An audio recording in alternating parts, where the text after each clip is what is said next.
हाँ जी प्यारे विद्यार्थियों, इस वीडियो ਦੇ ਵਿੱਚ ਅੱਜ ਅਸੀਂ 8ਵੀਂ ਜਮਾਤ ਦੀ ਸਮਾਜਿਕ ਵਿਗਿਆਨ ਦਾ ਪਾਠ ਨੰਬਰ 2 ਕਰਾਂਗੇ ਕੁਦਰਤੀ ਸਾਧਨ। इस पाठ के जो प्रश्न उत्तर बनते सी, छोटे प्रश्न सी, बड़े उत्तरां वाले प्रश्न सी, ये सब प्रश्न उत्तर इस वीडियो के विच अज असीं करांगे। सो तुसीं ने कंप्लीट वीडियो जरूर देखनी है। इस तो पहले जेकर तुसीं ने फस्ट लैसन की वीडियो देखनी है या पंजाबी दी वीडियोज़ देखनियां ने तो वह सब वीडियोज़ तुहानूं साडे चैनल के उत्ते मिल जाणगीआं। प्लेलिस्ट दे विच जाके तुसीं वो सब वीडियोज़ देख सकते हो। चलो जी शुरू करते हाँ। प्रश्न नंबर 1, भूमि नूं मुख तौर ते किहड़े-किहड़े धरातली भागां विच वंडिया जा सकदा है? उत्तर पहाड़, पठार, मैदान। इनू परबत भी कह देंगे ने कई बार, परबत, पठार, मैदान। ये 3 भागों के विच वंडिया जाता है धरातल नूं पूरे नूं। प्रश्न नंबर 2, मैदानां दा की महत्व है? उत्तर मैदान खेतीयोग अते संघनी वसों वाले खेतर हुंदे हन।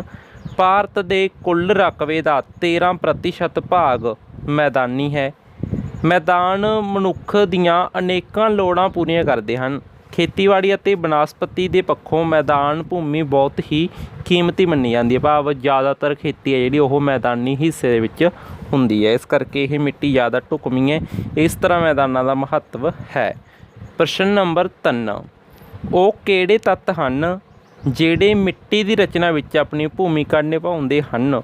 उत्तर मूल चट्टान, जलवायु, पौधे ਅਤੇ होर जीव। ठीक है जी, ये मुख्य भूमिका निभाते हैं। प्रश्न नंबर 4, भारत विच किन्ने किस्म की मिट्टी पाई जाती है? किस्मां दे नाम लिखो। उत्तर भारत विच 6 किस्म की मिट्टी पाई जाती है। मिट्टी दी किस्मां जलौड़ी मिट्टी, काली मिट्टी, मारूथली मिट्टी, लाल मिट्टी, लैटराइट मिट्टी अते जंगली ਅਤੇ परबती मिट्टी। ठीक है जी, इनू कई बार जंगली मिट्टी भी लिख देंगे ने, कई बार परबती मिट्टी भी लिख देंगे ने। तो इस तरह ये मिट्टी दीयां 6 किस्मां ने। प्रश्न नंबर 5, काली मिट्टी विच किहड़ियां-किहड़ियां फसलां उगाईयां जा सकदियां हन? उत्तर कपाह, कणक, जवार, अलसी, तंबाकू अते सूरजमुखी। ये कुछ फसलां ने जो काली मिट्टी दे विच स्पैशली उगाईयां जा सकदियां ने। प्रश्न नंबर 6, पानी के मुख सोमिਆਂ ਦੇ ਨਾਂ लिखो। सोमे का भाव होंदा पानी कित्थों कित्थों मिलता है सानू। ठीक है, कित्थों कित्थों ये मिलता है, प्राप्त होंदा है? उत्तर बरखा, दरिया, नदियाँ, नहरां, धरती हेठला पानी, तलाब आदि। ये कुछ पानी के मुख सोमे ने। प्रश्न नंबर 7, कुदरती वनस्पति तो मनुख की कुछ प्राप्त करता है? उत्तर कुदरती वनस्पति तो मनुख नूं कई तरह के फल, दवाइयां, लक्कड़ आदि प्राप्त होंदा है। कुदरती वनस्पति वर्खा लियाउण विच सहायक सिद्ध होंदी है। ठीक है जी, इस तरह ये वनस्पति तो सानू जो कुदरत दी है द्वारा वनस्पति है, ये पौधे ने, मैदानां दे विच जो फसलां हुंदियां ने सब, तो इन्हां तो सानू की फल वगैरह, दवाइयां, लक्कड़ प्राप्त होंदी है। ठीक है जी, ये वर्खा लियाउण विच भी सहायक होंदी है। इस तरह मनुखी जीवन दे विच इहदी काफ़ी ज़्यादा महत्ता है। प्रश्न नंबर 8, भारत विच जंगलों दीयां किहड़ियां-किहड़ियां किस्मां मिलदियां हन? उत्तर जंगलों दीयां किस्मां सदाबहार जंगल, पतझड़ी जंगल, मारूथली जां खुश्क जंगल, परबती जंगल, डेल्टाई जंगल। ये कुछ जंगलों दीयां किस्मां ने। ठीक है जी, उस तो बाद है जी प्रश्न नंबर 9, प्रवासी पंछी की हन? ये कित्थों आउंदे हन? उत्तर कई तरह के पंछी सर्दियों के मौसम विच बहुत वड्डी गिनती च भारत आउंदे हन। इन्हां नूं प्रवासी पंछी कहा जाता है।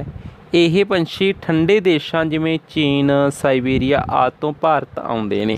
भाव प्रवास का भाव होंदा भी जिन्हां दा वास किते होर है, वो होर देश के वासी ने, रहन वाले ने पंछी, परंतु वो मौसम की तब्दीली के कारण साडे देश विच आ जाते हैं। इस करके असीं उन्हां नूं प्रवासी पंछी कहने। भाव वो साडे मेहमान होंदे ने एक तरह। ठीक है, मौसम बदलदिआं ही वो वापस चले जाते हैं, कई मीलों का सफ़र तय करके पहुँचते हैं वो। ठीक है जी, तो उस तो बाद स्टार्ट होंदे ने जी बड़े उत्तरां वाले प्रश्न, जिन्हां दा असीं 50 तो 60 शब्दां दे उत्तर देना हैगा।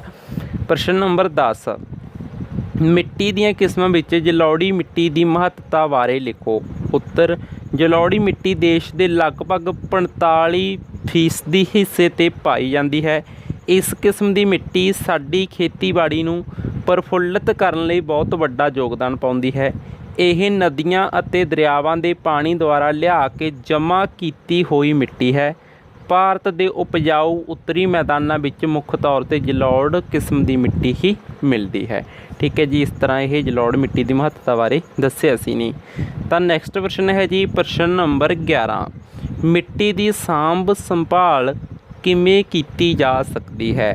ਉੱਤਰ, ਪਹਾੜਾਂ ਦੀਆਂ ਢਲਾਣਾਂ ਉੱਤੇ ਪੌਦੇ ਲਗਾਉਣੇ ਚਾਹੀਦੇ ਹਨ ਤਾਂ ਜੋ ਪਾਣੀ ਦੀ ਤੇਜ਼ ਚਾਲ ਨੂੰ ਰੋਕਿਆ ਜਾ ਸਕੇ। ਠੀਕ ਹੈ, ਭਾਵ ਜਿਹੜੇ ਪਹਾੜ ਨੇ ਉਹਨਾਂ ਦੇ ਉੱਤੇ ਜਦੋਂ ਪੌਦੇ ਹੋਣਗੇ ਤਾਂ ਪੌਦੇ ਮਿੱਟੀ ਨੂੰ ਜਕੜ ਲੈਣਗੇ, ਉਹਨਾਂ ਦੀਆਂ ਜੜ੍ਹਾਂ ਪੌਦਿਆਂ ਦੀਆਂ। ਇਸ ਤਰ੍ਹਾਂ ਮਿੱਟੀ ਉੱਥੇ ਤੋਂ ਖੁਰੇਗੀ ਨਹੀਂ। ਠੀਕ ਹੈ, ਉਸ ਨੂੰ ਮਿੱਟੀ ਹੈ ਜਿਹੜੇ ਪਹਾੜ ਨੇ ਉਹ ਖੁਰ ਕੇ ਐਵੇਂ ਨੀਚੇ ਵੱਲ ਨੂੰ ਮਿੱਟੀ ਨਹੀਂ ਜਾਵੇਗੀ ਪਾਣੀ ਦੇ ਨਾਲ। ਇਸ ਤਰ੍ਹਾਂ ਉਹਦੀ ਸਾਂਭ ਸੰਭਾਲ ਕੀਤੀ ਜਾ ਸਕਦੀ। ਉਸ ਤੋਂ ਬਿਨਾਂ ਵਾਧੂ ਪਾਣੀ ਦਾ ਨਿਕਾਸ ਕਰਕੇ ਮਿੱਟੀ ਨੂੰ ਸੇਮ ਦੀ ਸਮੱਸਿਆ ਤੋਂ ਰੋਕਿਆ ਜਾ ਸਕਦਾ ਹੈ। ਹੜ੍ਹਾਂ ਨੂੰ ਨਦੀਆਂ 'ਤੇ ਬੰਨ੍ਹ ਲਗਾ ਕੇ ਰੋਕਣਾ ਚਾਹੀਦਾ ਹੈ। ਖੇਤੀ ਕਰਨ ਲਈ ਵਧੀਆ ਢੰਗ ਤਰੀਕੇ ਵਰਤੇ ਜਾਣੇ ਚਾਹੀਦੇ ਹਨ। ਇਹ ਕੁਝ ਤਰੀਕੇ ਨੇ ਮਿੱਟੀ ਦੀ ਸਾਂਭ ਸੰਭਾਲ ਦੇ ਲਈ। ਉਸ ਤੋਂ ਬਾਅਦ ਹੈ ਜੀ ਪ੍ਰਸ਼ਨ ਨੰਬਰ 12, ਪਾਣੀ ਦੇ ਸੋਮਿਆਂ ਵਿੱਚੋਂ ਦਰਿਆ ਅਤੇ ਨਦੀਆਂ ਦੀ ਮਹੱਤਤਾ ਬਾਰੇ ਲਿਖਣਾ ਸੀ ਨੇ। ਉੱਤਰ, ਪੁਰਾਣੇ ਸਮਿਆਂ ਤੋਂ ਹੀ ਦਰਿਆਵਾਂ ਅਤੇ ਨਦੀਆਂ ਦੇ ਕਿਨਾਰੇ ਹੀ ਮਨੁੱਖੀ ਬਸੇਰੇ ਦੀ ਸ਼ੁਰੂਆਤ ਹੋਈ।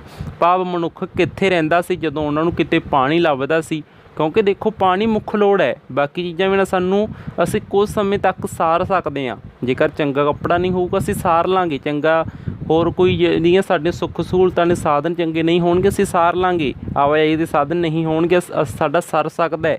ਬਟ ਜਿਹੜਾ ਪਾਣੀ ਹੈ ਉਹ ਸਾਡੀ ਮੁੱਖ ਲੋੜ ਹੈ। ਇਸ ਕਰਕੇ ਜੋ ਮਨੁੱਖ ਸੀ ਉਹ ਰਹਿੰਦਾ ਹੀ ਉੱਥੇ ਸੀ ਜਿੱਥੇ ਕੋਈ ਦਰਿਆ ਵਗਦਾ ਹੋਵੇ, ਕੋਈ ਨਦੀ ਵਗਦੀ ਹੋਵੇ। ਠੀਕ ਹੈ ਜੀ, ਇਸ ਤਰ੍ਹਾਂ ਮਨੁੱਖ ਦਾ ਬਸੇਰਾ ਹੀ ਉੱਥੇ ਸ਼ੁਰੂਆਤ ਹੋਈ ਸੀ ਦਰਿਆਵਾਂ ਦੇ ਕਿਨਾਰਿਆਂ 'ਤੇ। ਹਰ ਮਨੁੱਖ ਨੇ ਇਹਨਾਂ ਦਰਿਆਵਾਂ 'ਤੇ ਨਦੀਆਂ 'ਤੇ ਬੰਨ੍ਹ ਬਣਾ ਕੇ ਆਪਣੀ ਜ਼ਰੂਰਤਾਂ ਲਈ ਨਹਿਰਾਂ ਦਾ ਨਿਰਮਾਣ ਕੀਤਾ ਅਤੇ ਇਹਨਾਂ ਨਹਿਰਾਂ ਦਾ ਪਾਣੀ ਖੇਤੀਬਾੜੀ ਅਤੇ ਹੋਰ ਕੰਮਾਂ ਲਈ ਵਰਤਿਆ ਜਾਂਦਾ ਹੈ। ਭਾਵ ਦਰਿਆ ਸੀ ਉਹਦੇ ਵਿੱਚੋਂ ਨਹਿਰ ਕੱਢ ਲਈ ਤਾਂ ਕਿ ਹੋਰ ਭੂਮੀ ਤੱਕ ਪਾਣੀ ਪਹੁੰਚਾਇਆ ਜਾ ਸਕੇ।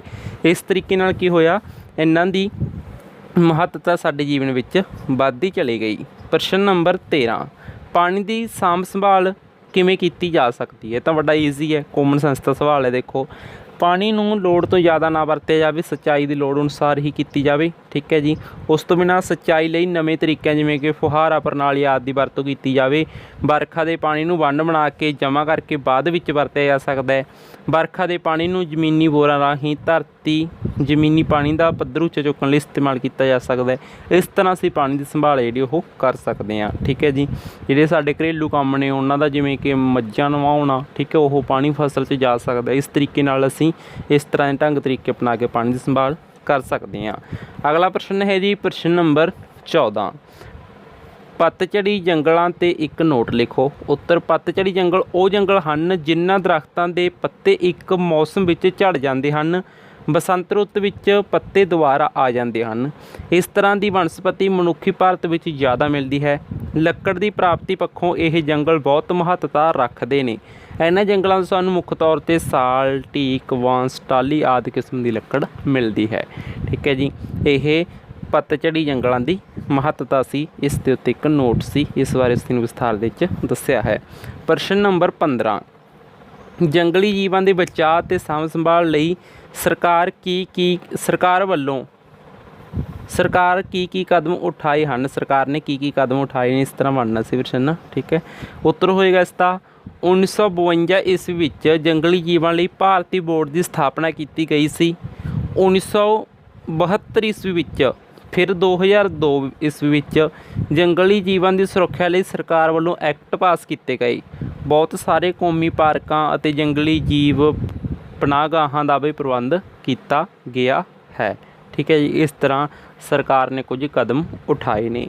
ਅਗਲਾ ਪ੍ਰਸ਼ਨ ਹੈ ਜੀ ਪ੍ਰਸ਼ਨ ਨੰਬਰ 16, ਮਿੱਟੀ ਸਾਧਨ ਨਾਲ ਸੰਬੰਧਿਤ ਸਮੱਸਿਆ ਦਾ ਵਰਣਨ ਕਰੋ। ਉੱਤਰ, ਮਿੱਟੀ ਦਾ ਖੁਰ ਜਾਣਾ ਇਹ ਵੀ ਇੱਕ ਸਮੱਸਿਆ ਹੈ। ਮਿੱਟੀ ਦਾ ਰੇਤਲਾਪਣ, ਸੇਮ ਦੀ ਸਮੱਸਿਆ, ਮਿੱਟੀ ਦੀ ਉਪਜਾਊ ਸ਼ਕਤੀ ਦਾ ਘੱਟ ਹੋਣਾ, ਮਿੱਟੀ ਵਿੱਚ ਤੇਜ਼ਾਬੀ ਜਾਂ ਖਾਰਾਪਣ, ਮਿੱਟੀ ਦੀ ਸਮਰੱਥਾ ਤੋਂ ਵੱਧ ਵਰਤੋਂ, ਮਿੱਟੀ ਅਤੇ ਪਾਣੀ ਦਾ ਖੜੇ ਰਹਿਣਾ, ਇਹ ਕੀ ਨੇ ਕੁਝ ਸਮੱਸਿਆਵਾਂ ਨੇ ਜੋ ਮਿੱਟੀ ਦੇ ਸੰਬੰਧ ਵਿੱਚ ਸਾਨੂੰ ਆ ਰਹੀਆਂ ਨੇ। ਇਹ ਪ੍ਰਸ਼ਨ ਸਾਡੇ ਪੂਰੇ ਹੋ ਗਏ ਨੇ। ਹੁਣ ਅਸੀਂ ਕੁਝ ਸ਼ਾਰਟ ਜਿਨ੍ਹਾਂ ਦੇ ਤੁਸੀਂ 1 ਸ਼ਬਦਾਂ 'ਚ 2 ਸ਼ਬਦਾਂ 'ਚ ਉੱਤਰ ਦੇਣੇ ਨੇ ਇਹ ਪ੍ਰਸ਼ਨ ਕਰਦੇ ਹਾਂ। ਠੀਕ ਹੈ ਜੀ, ਜਿਵੇਂ ਕਿ ਦੇਖੋ, ਕੁਦਰਤੀ ਸਾਧਨ ਕਿਸੇ ਦੇਸ਼ ਦੀ ਅਰਥ ਵਿਵਸਥਾ ਦੀ ਕੀ ਕਹਾਉਂਦੇ ਨੇ, ਰੀੜ੍ਹ ਦੀ ਹੱਡੀ ਹੁੰਦੇ ਨੇ ਕੁਦਰਤੀ ਸਾਧਨ। ਠੀਕ ਹੈ, ਉਦਯੋਗਾਂ ਨੂੰ ਵੀ ਰੀੜ੍ਹ ਦੀ ਹੱਡੀ ਕਿਹਾ ਜਾਂਦਾ ਹੈ। ਤਾਂ ਕੁਦਰਤੀ ਸਾਧਨ ਨੇ ਜਿਹੜੇ ਇਹ ਰੀੜ੍ਹ ਦੀ ਹੱਡੀ ਨੇ ਸਾਡੀ ਅਰਥ ਵਿਵਸਥਾ ਦੀ।